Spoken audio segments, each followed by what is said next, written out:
everyone, this is Zach with EM Weekly. I'm back. This week, I wanted to sort of talk about some of the stuff that John and I referenced during our last podcast, stuff that I'm hoping to bring into the new year, and both professionally, personally, and even like as a company, this is stuff that we are striving for and trying to move towards. So we're going to talk about like how you can get better at your job outside of training and exercising.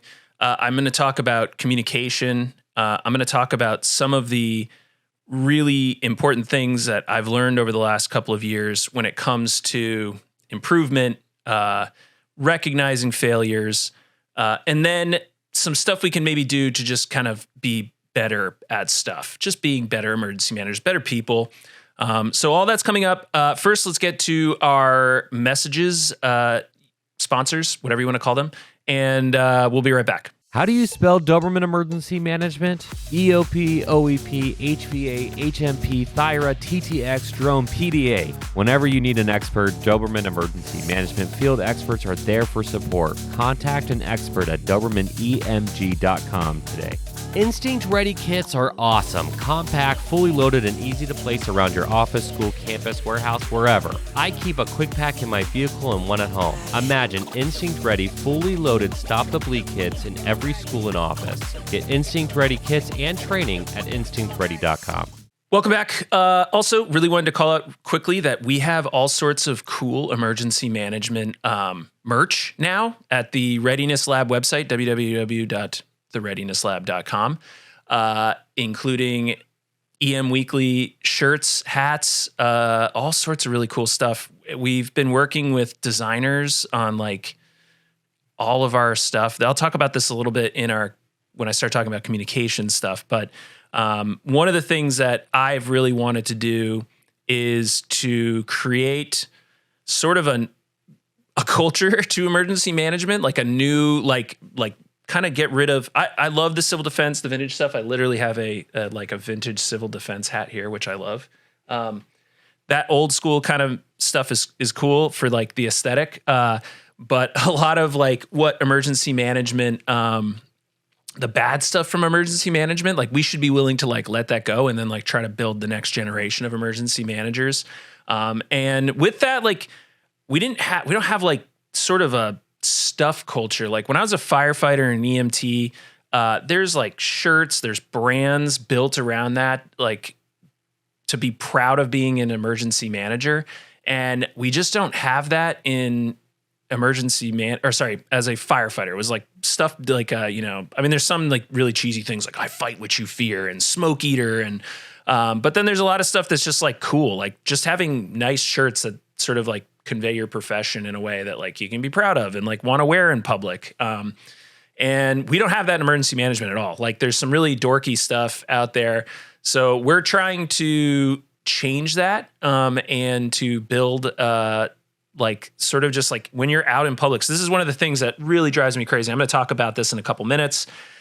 No one knows who we are. Like during a crisis, we'll have these windows of opportunity where we can show that we are emergency managers, but largely when we're off the clock and even when we're in the room, we don't have uniforms. Like we don't wear, shirts that say emergency manager. We might have the polos with the logo, which I'm wearing right now for sort of professional settings and stuff. But like outside of that, like most people just have no idea what emergency managers do. Even in the public safety, most people have no idea what emergency managers do. And so we just want to like create a way to sort of fly the flag and be proud of who we are. And in a way that is like reflective of like, I guess the upcoming generation. Like certainly we want everyone to be able to rock this stuff. It looks cool. It's like nice stuff and it's comfortable. But at the same time, like it features modern design aesthetic. It's like it matches sort of like stuff that you would buy from the store. So I highly recommend you check it out if you haven't. It's really cool. We're going to continue to add stuff to that. We're going to continue to grow that. And we're actually looking at like even specifically trying to highlight sections within emergency management. So if you go on there now, there's actually a kind of tongue-in-cheek logistics and planning section shirt, so you can wear those when you're at trainings and stuff where you want to have a little bit more fun. And we're also gonna try to just highlight like all the different stuff that emergency managers do. Like it's not, emergency management really is like a field more than a profession. So like there's just all this stuff that people don't understand about us, and we want to sort of create a way for that to happen. So yeah, go and do that. So with that said, one thing I really, really, really, really want to highlight and empower you and encourage you to do is to get out from behind your desk this year. I cannot tell you how many times over my career and even recently, I hear people say like, no one wants to do anything with emergency management, or I don't have a job. Like, what do I do? Like, I just fill out paperwork all the time. Which some emergency managers are totally satisfied with. They just love filling out paperwork, and that's great. But the training, exercise, sunny day stuff that emergency managers do, all great. It helps keep their communities prepared and all that good stuff. But it doesn't help you build yourself as an emergency manager. So I was fortunate or unfortunate, depending on your perspective, to come into a opportunity when I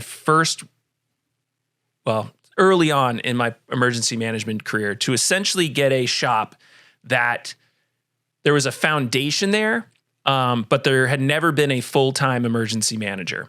And when I came in, I was given the opportunity to essentially do what I wanted. I had a leader and a supervisor who was like, I trust you. This is why we hired you. Make us better, do good things. And so I had the chance to sort of like use this as a laboratory to figure out ways to build an emergency management office and elevate it in a way that I haven't seen anywhere in my experience. And a lot of this was lessons learned, and a lot of it was actually from discussions with longtime emergency managers who've just voiced this frustration that I was like, well, what has been done to fix it? And for various reasons, crappy leadership, lack of motivation, they're just tired old emergency managers who didn't have it in them to fight the fight anymore. Stuff didn't change. I was young, full of, energy. I sort of have a personality that I don't know how to describe it. I don't want to say I don't care, but I'm willing, like, I don't have a lot of ego and stuff. So I'm willing to like try things and fail hard. And I don't mind when I really screw up and get yelled at, because that's an opportunity to learn. And so I'm willing to sort of maybe take more risk than the average person. I'm not trying to like boost my ego or anything, but I was able to basically just try stuff. And some of the things that I wanted to try was to breach the gap between some of the organizations that we worked with and emergency management. So, for instance, working with police, fire, and EMS, often the only time that you're interacting with them is the big one, and occasionally during exercises and events. And in that case, there's many times that you're really not interacting at all, right? Like you're in an EOC and they're out there, and maybe you have an ESF rep or a one of the agency reps in the EOC. But you don't have that sort of like ground truth and experience. And frankly, those events are just so few and far between that I was like, this is dumb. So there was two things that I sought to do early on. One was to get into all of the meetings. And I mean like literally all the meetings. And there was some exclusivity that came with that because I was not in a position where I was like a cabinet level, member. I was sort of like under several steps of people. So for me to get into the meetings, a lot of times these were leadership and like, large high level position people. And so I wouldn't have had a invitation in the first place. And so I kind of just started showing up, right? in Vermont, there's open meeting laws. So it's actually essentially illegal to shut people out of meetings unless there's a very specific reason to do that. And especially in these like sort of, policy discussions and sort of things that are not tactical or could cause issues, they can't really say no. So you just kind of show up and you sit in the back and you chime in every once in a while. And I wasn't an idiot. I knew my job, and we would talk about things like when we're building new buildings and like these developments and how maybe we could think about preparedness while we're doing this. And I'm not trying to stick my self into conversations where I don't belong, but there's times where I was like, this is like we're talking about stuff that like we have an opportunity here to take advantage of this and to fix it. So that was one thing that I did. And so I went to a lot of public safety meetings. I went to a lot of like high level sort of like planning types of meetings. And I just showed up and people started to recognize me, and I would have conversations with them afterwards. They're like, hey, that was a really interesting conversation. John, my boss now, is discovering this. He's actually doing this through some like guerrilla approaches to like getting our parent company, Doberman Emergency Management, out and sort of meeting with folks. And a lot of our recent successes have been from just basically like saying, what's up? Like, how you doing? I'm blah, blah, blah. And, I really just want to work with you guys. As you explain why you are there, especially the public safety folks, they start to like click like, oh yeah, emergency management. So like in a disaster, I would call you for this. But I wanted to stay active. I did not want to just sit behind a desk all the time. So the next thing that I did is I went to my boss and I said, I need a vehicle. And he goes, how come? And I'm like, well, because all of the other people that I work with have vehicles. And he goes, all right. And I was like, it is important for us to sort of convey this message that we are part of the team. And as stupid as it sounds, and it's, there's psychology to this for sure. The fact that like when I first came in, we didn't have a logo. We didn't have any sort of like branding. No, there was nothing to identify me as who I was. And in fact, the first shirts that I got from the university when I was working there, it was like the university logo and then really small text below it, which is the same thing that everybody else had, except for our police and our EMS, which had full uniforms. And I was like, well, that's interesting.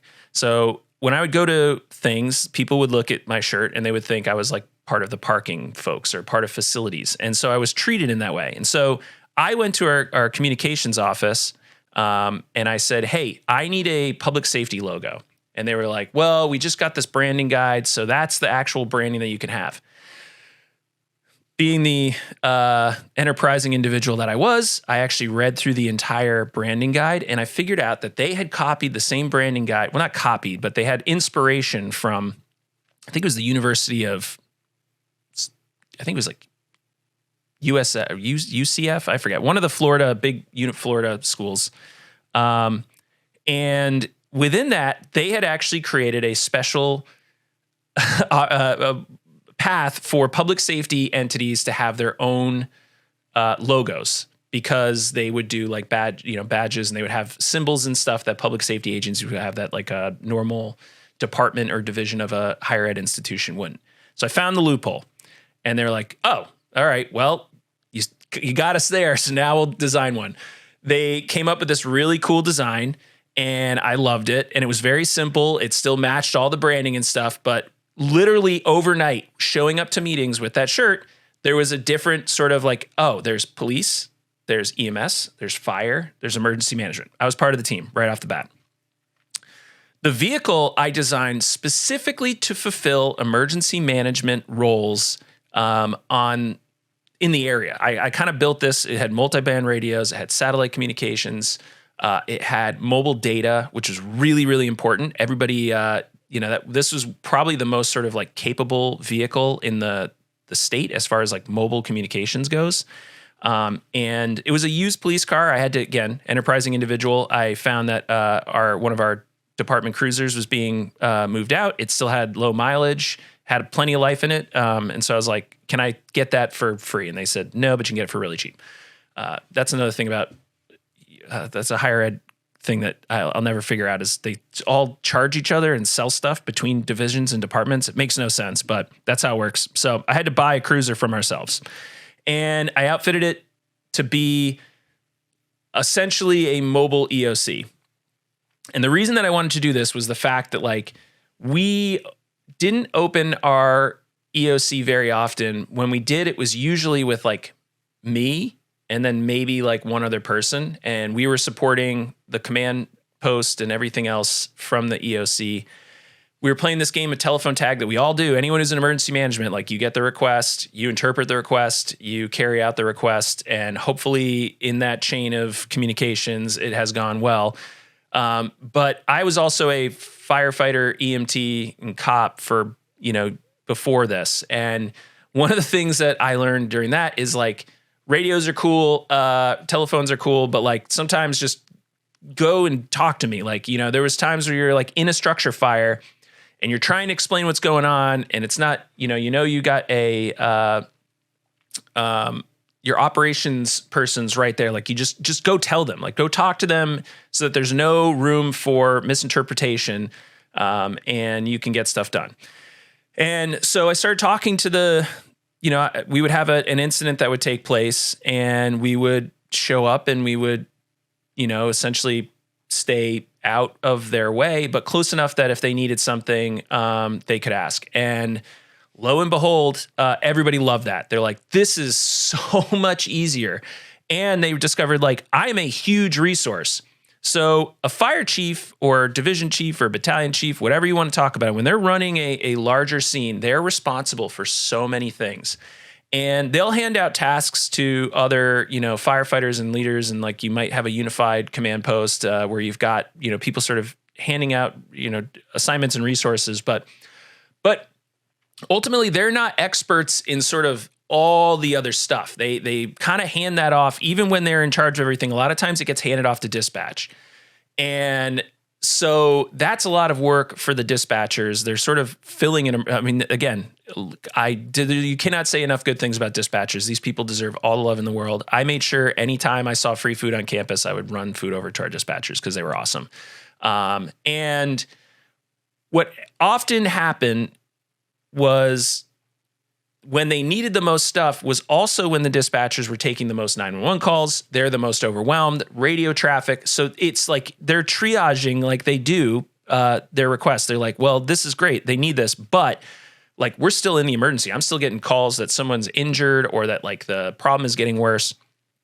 So I would show up and kind of stay in the background. I'd be like, you need shelters and stuff, right? Like your guys are all getting overheated because it's really hot out and this is a prolonged incident. Do you want me to get those? And they're like, yeah, do you know how to get that? I was like, 100%. Let me make a phone call. Boom, done. We've got, cooling center, rehab site for our, the firefighters and the cops that were on scene. This actually happened at many, many calls. And then they're like, oh, all right. So if you're here, you can do that, which means I don't have to worry about that. And then they start to it starts to click, like, what other stuff can you do? Well, the mass notification system that we have, like I'm responsible for that. So I can on scene direct people where you need them. I can send out the messages and they're like, oh my God, this is amazing. So we would have a situation where like, some sort of infrastructure thing, like we had a lot of construction going on in our area. And they would dig up, utility, pipes and lines and electricity, gas leaks all over the place. Sometimes really significant ones. They would discover, like one time they found it was like a 50,000 gallon tank that still had like 20,000 gallons of, I think it was number 4 heating oil, like just this thick sludge and stuff. So these things just happened all the time. Like, and especially, any old cities, like as they grow, they start to dig up stuff, all sorts of crazy stuff. So we were always dealing with like issues where we needed to tell people like avoid the area. This building's closed. Here's alternative, whatever, all this stuff. And being on scene dynamically, we're like, okay, cool, out. And it was like, oh, this is just such a relief. Like we don't have to do anything. What we ended up doing is also then, even if we stood up the EOC, we would have an EOC manager that was essentially assigned to run our emergency operations center once it was stood up. And I would actually remain on scene generally. Like sometimes we would switch it out with other folks, or if we had enough, like sometimes we would have enough like police leadership that like we could devote one of the, or whatever, the deputy chief to essentially fulfill that role. But most of the time I would sit there with the cruiser and we would all work out of that because we had a lot more resources. The fire department would have their command post right there. I would be right next door. The cops didn't have a real command post, so they would use, my vehicle and stuff for that. And it worked really, really, really well. And we built tons of relationships and we got tons and tons and tons of experience running emergency management in a way that is not traditionally done. And this is like a controversial thing. Like for some reason, people are like, that's not the role of emergency managers. But the reality is like, we are great at project management, resource management, and like fitting the square peg into the circle hole when necessary. We can solve these problems that other folks, can't. And the thing that I think is most important in this sort of effort was the fact that like I was taking a huge load off of the incident commander that otherwise decisions that they're making that could be, life-saving for their crews and the people that they're assigned to rescue and take care of. The more bandwidth they have to focus on that problem, the better the outcome's going to be. So, whoever the chief is, the incident commander for that situation, I can come in and support them in any way that they needed that was like the other stuff. And as I needed assistance, that's when we would sort of get the EOC stood up. And it was like, I understood the translation. That was the other thing. And I feel like incident management teams are kind of what, like this is essentially how an incident management team, that's actually what we modeled it off of and eventually built it into, was like an incident management team. And it worked so well, and it developed the program to the point where we would get requests to support other agencies outside of our area. We were helping to develop other programs. Like I would get calls from agencies all around the country that are like, can you just help me? Show me how you did this. How did you make this work? And it builds legitimacy of emergency management because the only like, it's not a great thing, but like we generally don't really trust people, especially in public safety, until we've been in the trenches with them. Like training, exercising, like you can sort of recognize that someone has good knowledge, has good expertise in their profession. But until you're in a situation that is really fluid, really stressful, and you don't have the safety net of a situation manual, and an X plan that you can lean on to like, oh, what am I supposed to, what is the outcome that we're trying to get here? We don't know what the outcome is because we don't even know what the situation is. This is an evolving thing. It just works so well. Now, I'm not saying let's change the entire profession, get out in the field. Although I think there's many arguments to be made that we should be spending a lot more time outside than we do. What I'm saying is, particularly for programs that are small and nimble, that's the other thing. I think a lot of people think small and that means under-resourced and maybe you don't have capabilities that you need. I like to think of that as like nimble and flexible. You don't have to deal with a bunch of bureaucracy. Like if you're an office of one, you're the boss. Like you get to essentially decide what you are and aren't going to do. You can build up a ton of street cred and experience and test things out live, and it works just really well. And you could do it in a very, I guess, less of a significant outcome environment. I don't know what I'm trying to say here. Basically, if I'm capable, so emergency management skill sets, right? Like it doesn't really matter what size. If it's a type 1 event and you've got, multiple IMATs from FEMA and state incident management teams from all around the country and all these, just you have this huge infrastructure in place to respond to a catastrophe. That same skill set has to be accomplished with one or two people at the small ones. And the small ones happen all the time. And I think emergency managers don't recognize this, or maybe they do and they just don't know how to get into it. Every community has small disasters every single day, right? A large fire, I mean, even a structure fire, a house fire, let's just look at that. I would help out at structure fires. At a structure fire, you've got mass care. You've got to sort of figure out, housing and feeding. You've got resource management. You can run logistics because they're going to need things like rehab and other support for especially long-term incidents. You can do all of your sort of communication stuff. Like emergency managers tend to be kind of spun up on radio comms and mass notification. You can act as a PIO, like especially for smaller EM shops, the emergency manager is probably the PIO. And, sometimes public safety folks don't want to sort of deal with that. Or in the middle of a disaster, like as the thing's happening, the fire chief doesn't want to like have to turn from the command post to talk to the reporter while they're in the middle of the thing. So like you can be that voice if there's not a PIO there. There's just so many different ways you can sort of build your experience and your knowledge while helping out in a real emergency.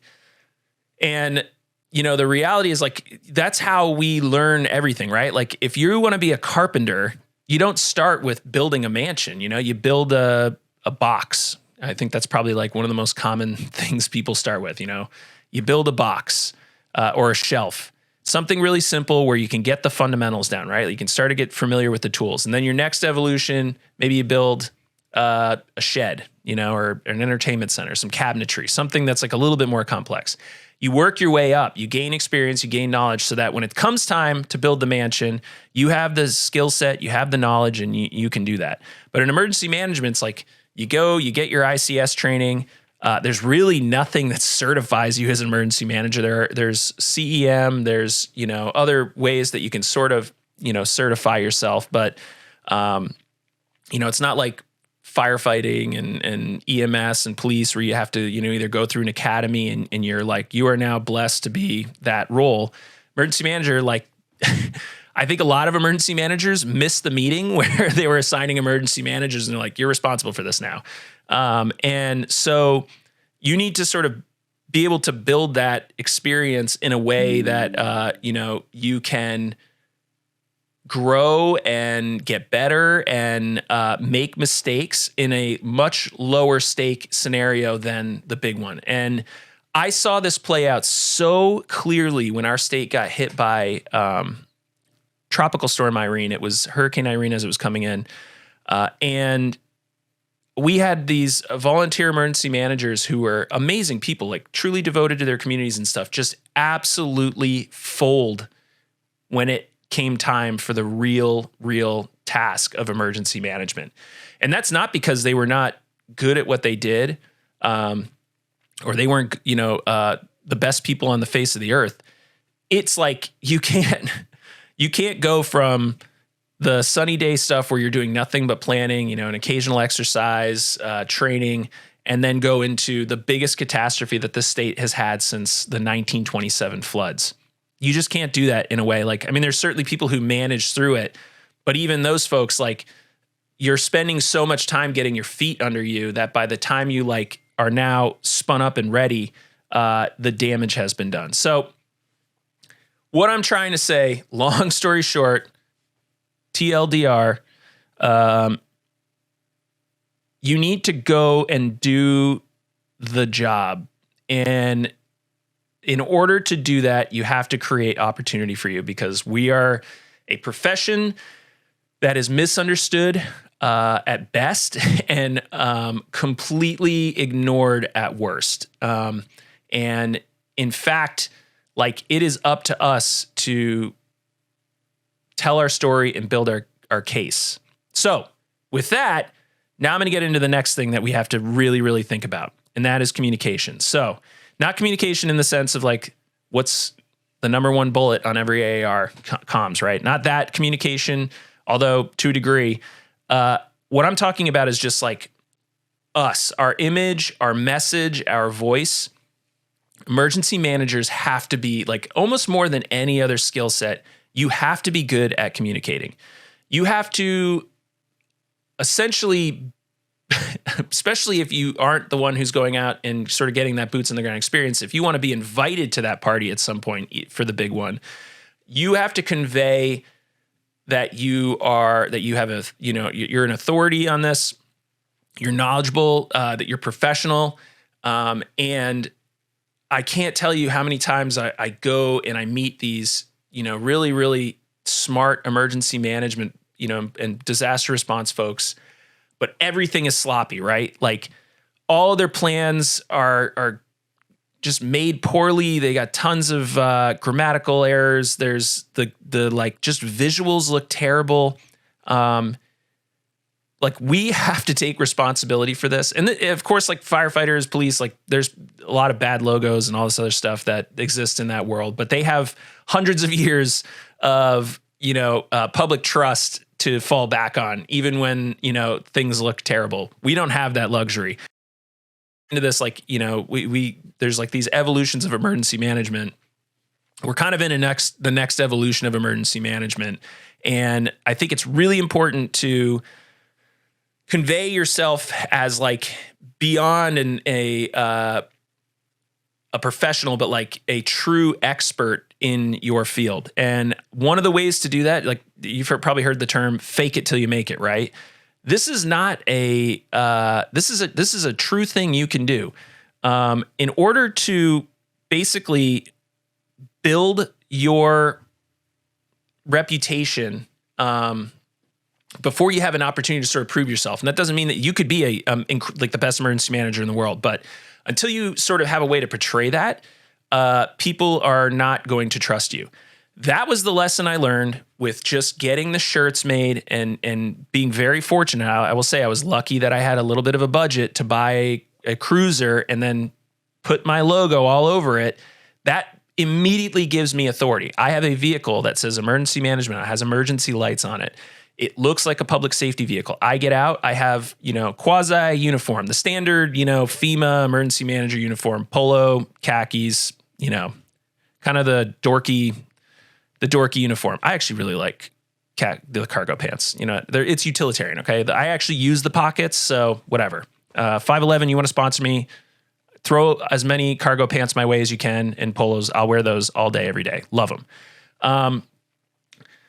But that like builds that sort of like, oh, he is a member of, he's supposed to be here. There's some authority to him, and he belongs here.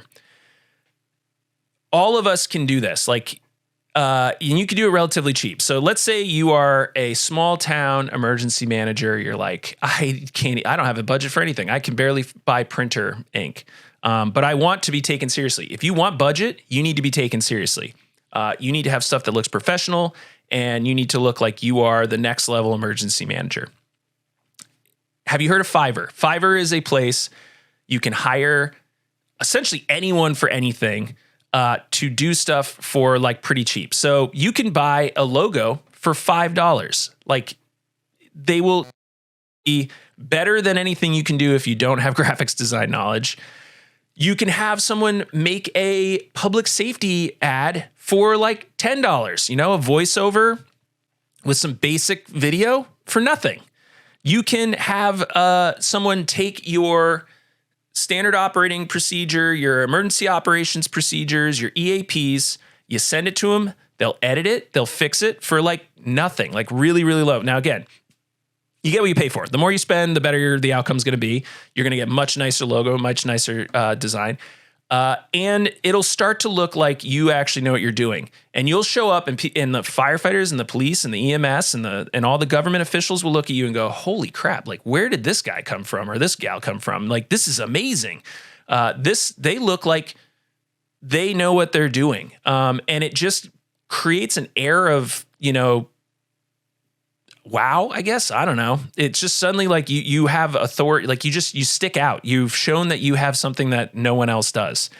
And I think this is really important in the early days of like trying to build your reputation if you're a small agency and build it. It has even more significance. But like the stuff that you produce, like if you take someone's emergency operations plan and you look at it and it looks nice, you're like, this is a good, even if you don't read it, you're just like, oh, this is obviously a good plan. I trust that this is like good. And that's the reality. Like most people probably aren't going to dig into stuff as much as they should. So that visual aspect is really important. Having a website and social media and being smart on that stuff, also really important. You can hire people on Fiverr, and there's other sites as well, that you can do this. You could also like go to your community. If you have no budget, there's probably a designer in your community who, if you reached out and said, hey, I'm responsible for your disaster preparedness and that's my role. Is there any way maybe you could volunteer and just kind of help me get squared away with this stuff? And they're going to go 100%. Like, I would love to be there to build out your imagery and your logo. And as you do this, you're going to get more opportunities to sort of prove your worth, right? Because people are going to look at your stuff. They're going to think that like you are, you're awesome, and they want to show that you're awesome. So what else do you have to get really good at? That's public speaking. I cannot say this enough. You can't do enough public speaking. Like, you should be out in front of everything, and you got to get really, really good at it. I have an upcoming podcast that I'm really excited about, where I talk about my experience as a stand-up comedian. And how that completely altered my professional life. It was the best professional development that I have done for this field. It's paid more dividends than anything else. Because it gave me the ability to take my stuff, even if it was weak, get out in front of a bunch of people. And it wasn't. I was very, very good, if anyone's asking. Okay. But you're not gonna be able to find anything on me. I'm thinking about getting back into it, so maybe there'll be some new material. But take weak material, get out in front of a crowd, and do your best to win them over. No matter what it is that you're saying, like, your entire purpose up there is to fight that crowd until they love you. And when it doesn't go well, you can adapt, right? Like, you're kind of moving around, you're figuring it out, you're changing your how you're telling the joke, you're changing how how you're speaking, how you're standing, and it just builds this muscle memory that now you can go in front of anything. I use this skill set all the time. I use it in my training. I use it in when I'm dealing with a crisis and I have to sort of like convey some information. Like, and then humor is just like the ultimate tool. Like, it can break people that like, you have these stoic fire chiefs that are just, grizzled and scary. And if you go in there and you bust, you can make them laugh. Like, that's it. You've won them forever. Like, that is the ultimate like leveling of the field. Like, just going in and making people laugh. It makes them vulnerable. And humor is also something that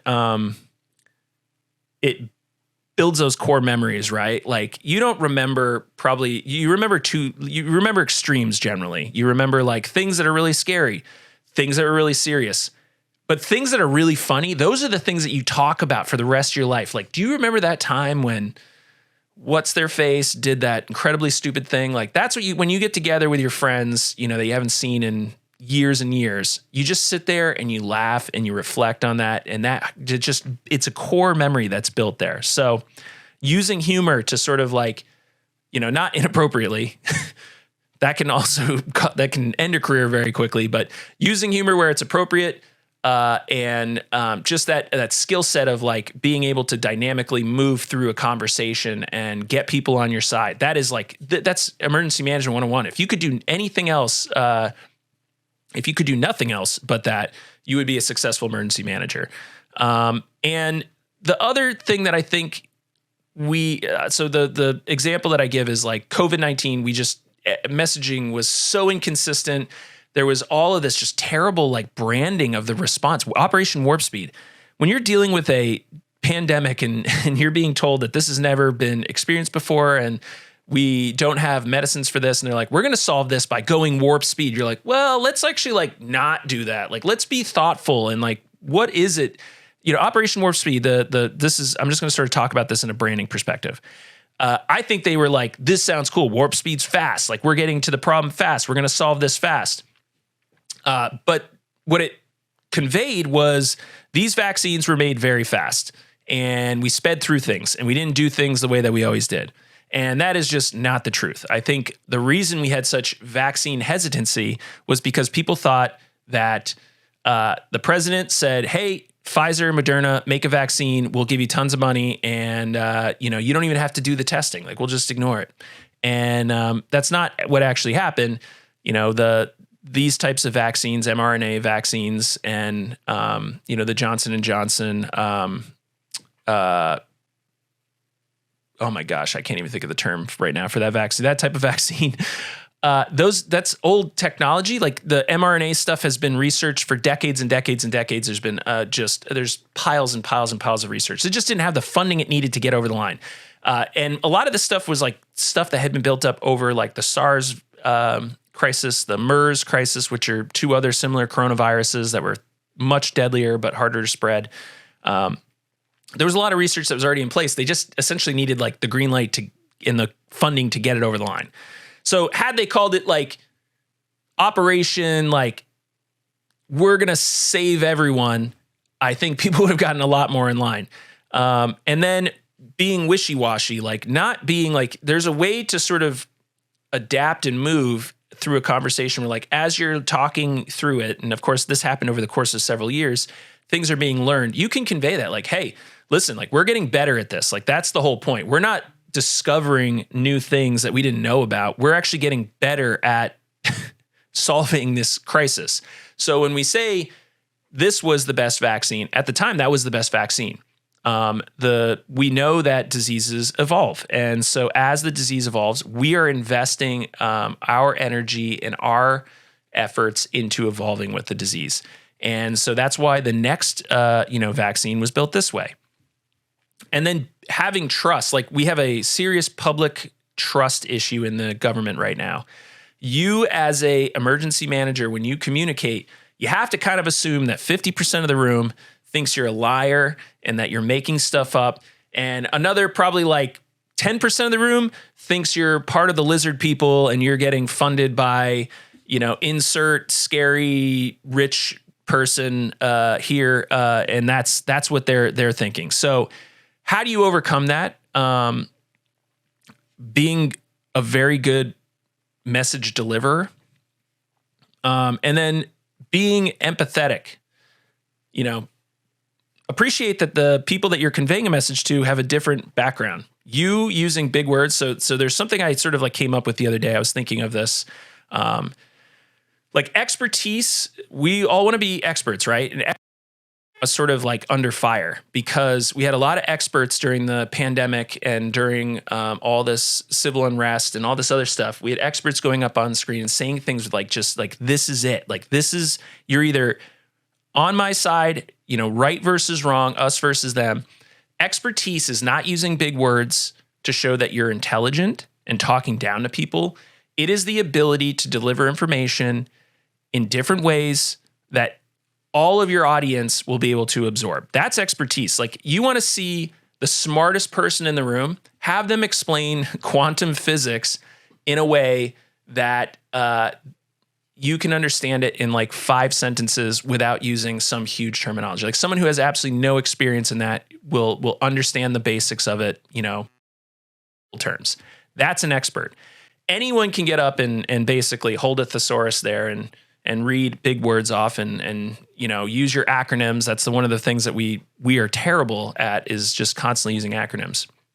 It takes a true expert to sort of break down a problem in a way that's understandable for everyone. And that, I think, is one of the most important things that you as a professional should be able to do. So again, as you're conveying these messages, you're building these relationships by going out and doing this stuff. You're building your experience in public speaking. You're getting better at communicating. You're talking to people.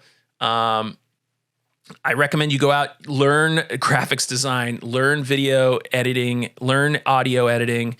You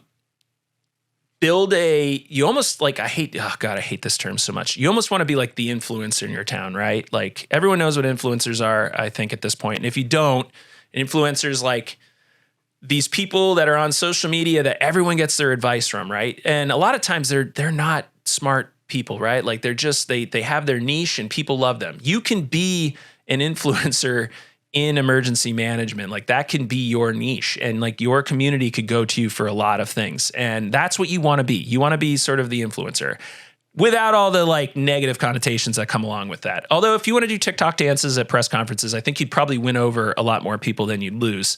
But yeah, you want to kind of be the influencer. You want to practice this. So one way to practice this is to do lots of public speaking. It's really, really hard and nerve-wracking for the first, however many times. And there's also like imposter syndrome you have to get over. I think that's probably my biggest thing is like, I always think I don't deserve to be somewhere. No matter what the situation is, I'm like, why am I here? I run up against this all the time. I've really had to conquer it and just sort of like, well, people invited me or I'm getting paid to be here. So obviously I did something right. You should practice however you can. Here's an opportunity to practice. We are looking for new podcasters. We want more podcasts on our network. And did you see that? That was what a delivery. What a move from an in thing that I was talking about now into some sort of promotional thing. It's not really a promotional thing, but for real, like podcasting, the reason like people want podcasting or want to listen to podcasts is they want to hear from professionals and experts and people they think are knowledgeable or people they just like. Like, I hope that's why you're listening to this is you like me. And if you don't, I don't care because there's other podcasts. No, it's not true. I want you to love me. That's part of my other fault. I want everyone to love me. And when people don't love me, I perseverate on that. And now I'm using a big term because I'm an expert on perseverating. I think it specifically means like you obsess over something negative for a long time. And I do that. So I want you to like me. I want you to love me. And I'm going to do everything in my power to make you love me. But if you don't like me, perhaps you'll like somebody else in emergency management who has a podcast. So we want those podcasts to join us. And not just emergency management, public safety, military, emergency management adjacent. Like if you're into like prepping and stuff. So we have Nat Sellers. He is an emergency manager, but his podcast is sort of specifically like homesteading, prepping, and like, being good at like being self-reliant. Also very interested in having you on our network. We have a lot of like top shows, right? Like people, we get thousands and thousands of listens. And we really, really, really want to grow that. We also want voices that like we're not hearing from, like people that are, sort of underrepresented and maybe parts of the profession that you don't hear from. We want those even more so.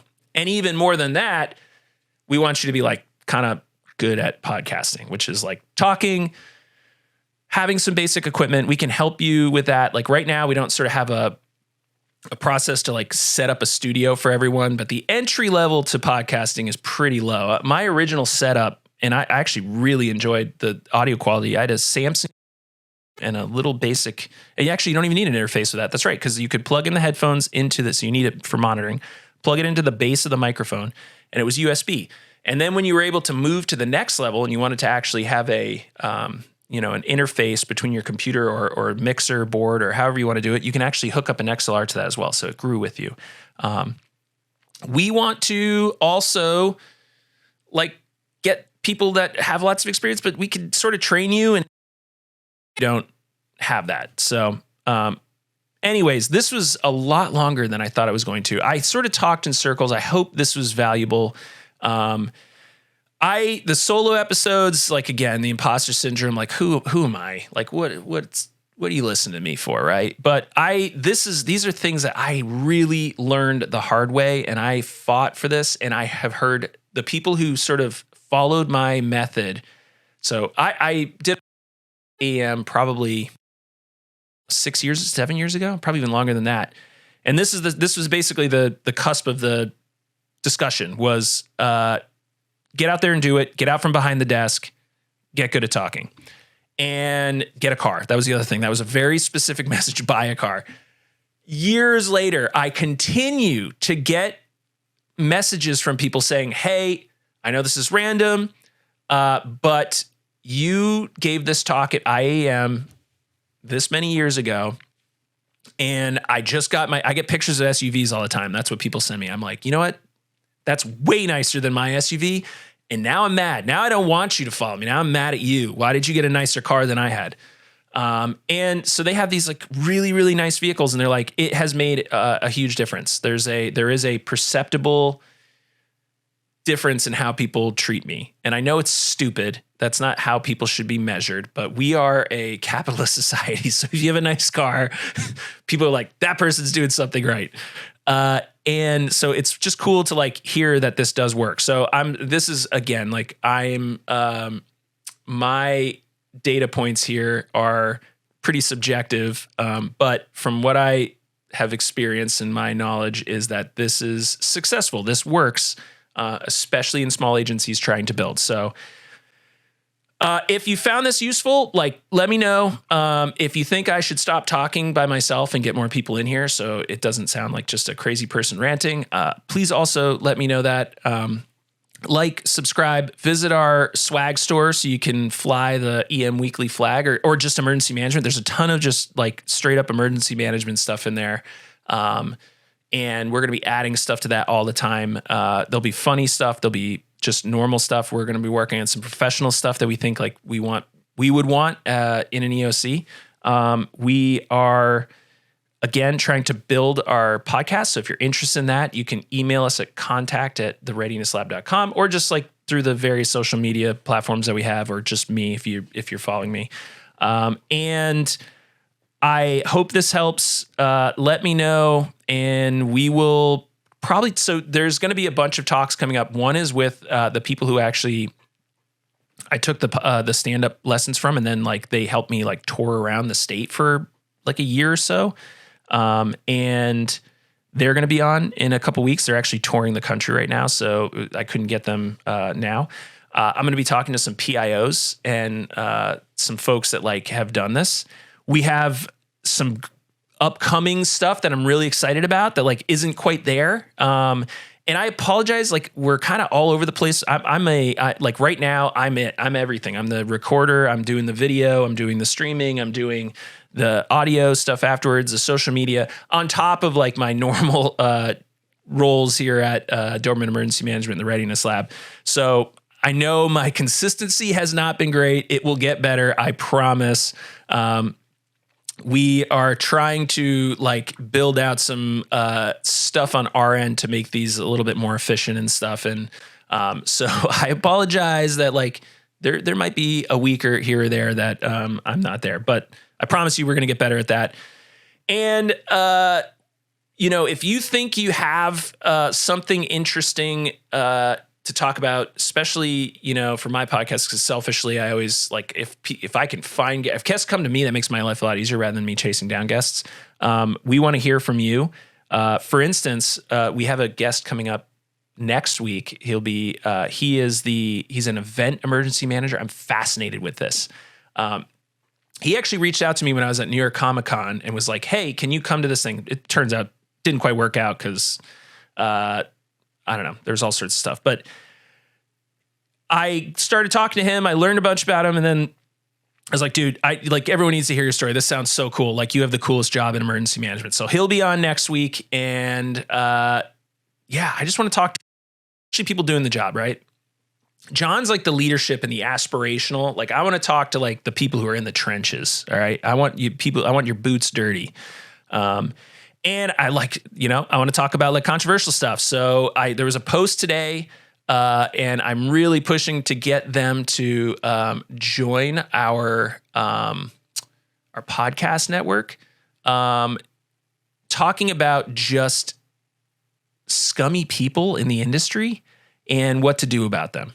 And I think it's a very important discussion to be had. I think one thing all of public safety has, like, I think, honestly, this is probably, to me, the biggest cause of sort of the staffing crisis we have right now is scumbags. Like, it's impossible politically and professionally to call out people, like, publicly for being terrible people. And there's a lot of terrible people that exist in this field. Not a lot, But it doesn't really matter if there's a lot, because one can bring down an entire agency, an entire region.